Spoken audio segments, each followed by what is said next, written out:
Bonjour à tous et bonjour à toutes. Je suis super heureux de vous retrouver. J'espère que vous avez passé de bonnes fêtes de Noël, que vous avez bien mangé. Moi, ça a été mon cas. Vous avez eu plein de cadeaux. Bah, ça a été aussi mon cas. J'ai eu, d'ailleurs, il faudra que je fasse voir, j'ai eu un cadeau qui était bien dans le cadre de la chaîne MMA Masterclass. C'est un livre sur l'UFC qui retrace un peu l'UFC, l'historique, les règles, les combattants français, les combattants étrangers, le Hall of Fame et tout. Très beau livre, franchement, une bonne lecture. Alors, aujourd'hui, on va faire une vidéo qui va être super intéressante, dans le même moule que la vidéo précédente sur Gane contre Volkov. Alors là, la seule différence, c'est que je vais utiliser des photos, donc je vais dire ce que je pense, je vais débriefer le combat parce que c'est vraiment une masterclass hein, pour des gens qui veulent combattre un peu comme Chimaev. C'est idéal, il fait tout ce qu'il faut faire. Dans le bon timing, il le fait très bien, sans stress.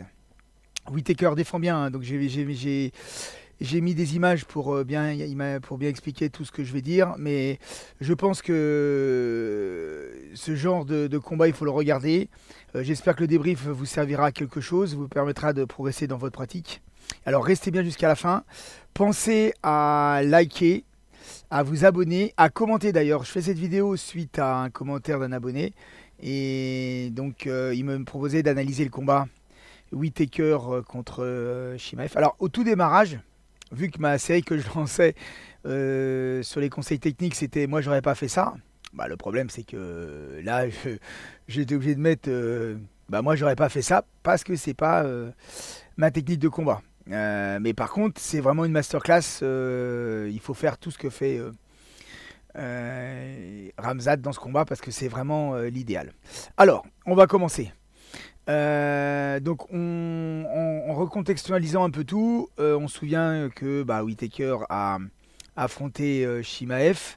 Au démarrage, on disait Chimaev, on l'avait vu contre Kamaru Usman, il avait eu pas mal de déboires physiques. On s'était dit, si le combat est dur, Khamzat risque d'avoir des soucis sur la longueur. On l'avait vu, il avait été un peu limité physiquement contre Usman, et on avait dit même que s'ils avaient été en 5 rounds, on n'est pas sûr que ce soit Khamzat qui gagne. Donc on avait des craintes là-dessus.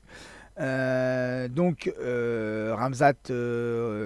avait donc bien potassé son game plan, et je trouve ce qu'il a fait sur le combat. Quelle est la meilleure chose à faire quand on veut pas trop dépenser d'énergie? C'est prendre le dos, rester collé sur votre adversaire. Vous allez voir là, avec les différentes photos que je vais mettre, les différents arrêts sur image, que quand on est dans le dos, on utilise son poids de corps, on n'utilise pratiquement pas de force. Amener au sol et faire du ground and pound, c'est fatigant. Pourquoi? Parce que il faut cogner fort, il faut garder sa position, il faut éviter que l'autre se relève. Donc des fois c'est même plus fatigant de frapper que d'encaisser, donc avec pour une pour une efficacité qui peut des fois paraître pas intéressante. Donc du coup Khamzat avait fait le choix comme dans tous ses combats, hein, de prendre le dos un peu à la façon je dirais dagestanaise, amener au sol et finalisé dans le dos. Alors le combat commence, échange de coups au démarrage. Khamzat décide d'amener, même pas d'amener au sol. Hein. Pour moi, Khamzat, d'ailleurs, vous allez voir sur les deux photos qui arrivent là, Khamzat amène Whittaker au sol, pas sur une projection. Il fait une espèce de plaquage de rugby pour l'emmener juste contre la cage. Et quand vous regardez bien là, comme vous voyez sur la photo, lorsqu'il a enserré la hanche, il redescend, il va chercher les chevilles. Et c'est lorsque Whittaker est coincé contre la cage qui descend et qui se fait choper les chevilles. Et c'est là à ce moment-là qu'il se fait mettre au sol. Là-dessus, ça se bagarre, ça arrive à se relever. On voit que Whittaker aussi bien travaillé parce que il se relève. On voit que Khamzat essaye de l'emmener, lui met des coups de. Donc il a une espèce de ceinture haute, donc il a un bras-tête mais en étant dans le dos. Donc il essaie de déséquilibrer vers l'avant pour essayer de le faire tomber vers l'avant. Il le fait de 2-3 fois, il essaie de l'emmener en arrière pour le faire tomber un peu pour l'emmener sur le dos, pour qu'il aille sur le dos. On voit que Whittaker il bouge pas. Là-dessus, en l'emmenant vers l'avant. Comme on voit, Whittaker défend très bien. Qu'est-ce qu'il fait? Donc il s'assoit, il se colle contre la cage pour éviter que Khamzat passe dans son dos. Il s'assoit sur sa jambe et il laisse sa jambe devant. D'accord? Donc du coup, il reste stable, il se protège avec la main ici. Là-dessus, bah, Ramzat, il sait ce qu'il a à faire, hein. Et ça, il le fait tout le temps. Et bah, d'ailleurs, pour contrôler la personne, qu'est-ce qu'il y a de mieux? Bah, il passe, il crochette sa jambe, il met sa jambe devant, comme vous voyez sur la photo, là. Et il va le contrôler. Alors, ce qui est bien aussi, c'est qu'on voit qu'il est, il pèse bien dessus. Ça veut dire que il passe sa jambe, mais toujours en gardant le contrôle avec sa hanche. Là-dessus, qu'est-ce que fait Ramzat? Bah, il travaille par contre, le travail de Ramzat, il est vraiment super, hein. Il le colle comme il faut. Il va saisir ça pour pouvoir le frapper. Bah, je sais pas si vous l'avez vu, il va saisir le bras opposé de là où il va frapper.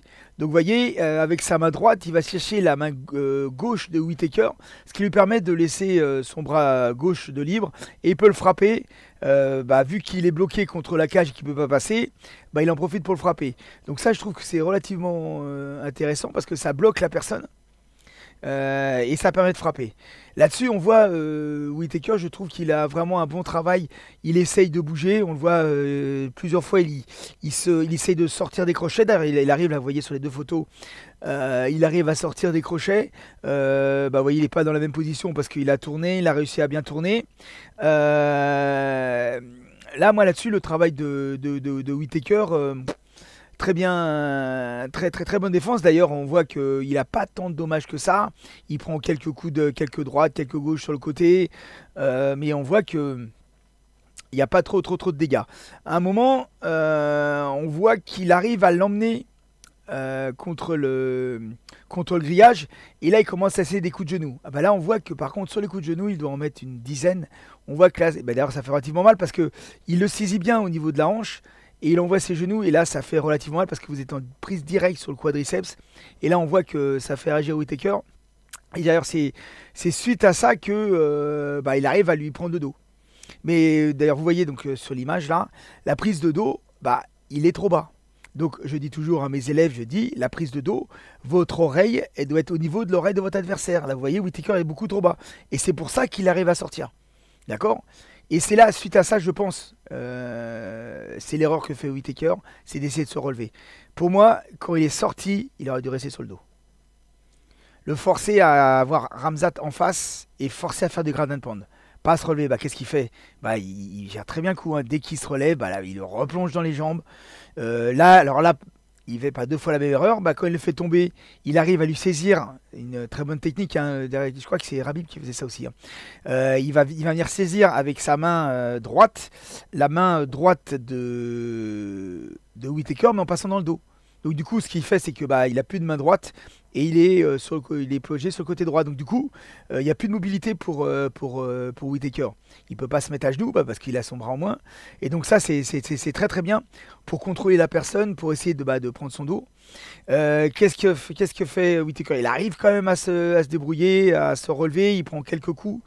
Là, on voit donc sur la position, regardez, cette position est très intéressante. On voit Ramzat est carrément posé sur Whittaker, il est très très stable, c'est ce qu'il faut. Quand vous êtes dans le dos ici, vous êtes posé dessus, vous frappez avec la main qui est libre, toujours essayer de choper un bras, de croiser, vous voyez c'est très bien. Parce que quand j'attrape avec ma main droite sa main gauche, bah du coup moi ça me laisse ma main gauche de libre et il ne peut pas défendre. Donc le travail de frappe de Ramzat est vraiment très bien rodé, vraiment parfaite, hein. Là-dessus, bah, ça tourne, ça évolue. Whittaker arrive quand même à bouger, arrive à sortir des positions. Je vous dis, là, ce que fait Whittaker, c'est quand même très très bien.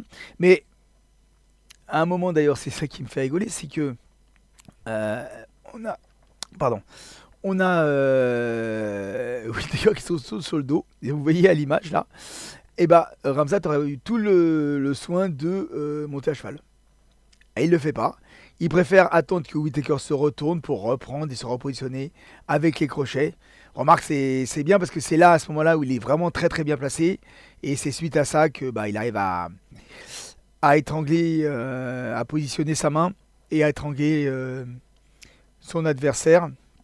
Ça va très vite, hein. Là, sur la photo que vous voyez, là, c'est 2 secondes après la position. Je pense il a dû serrer et Whittaker il tape 2 secondes après parce que bon il est tellement bien placé. Il doit avoir, vous voyez, le tranchant de la main bien, le tranchant du bras bien sur la mâchoire, et bon ça suffit pour faire taper. Euh, J'espère que ce genre de vidéo vous a plu. Mais vraiment à re-regarder, c'est vraiment un combat très très intéressant si vous voulez si vous voulez progresser dans ce genre de combat. C'est vraiment pas bon, les strikers ils vont pas aimer, hein, mais c'est vraiment tout ce qu'il faut faire. Là, ce que fait Ramzat, c'est vraiment très très fort. Donc en espérant que cela vous a plu, n'hésitez pas à dire ce que vous pensez, des combos que vous voulez voir, que je vais analyser en images comme ça, ou alors en montrant les techniques avec un partenaire dans la salle. Os.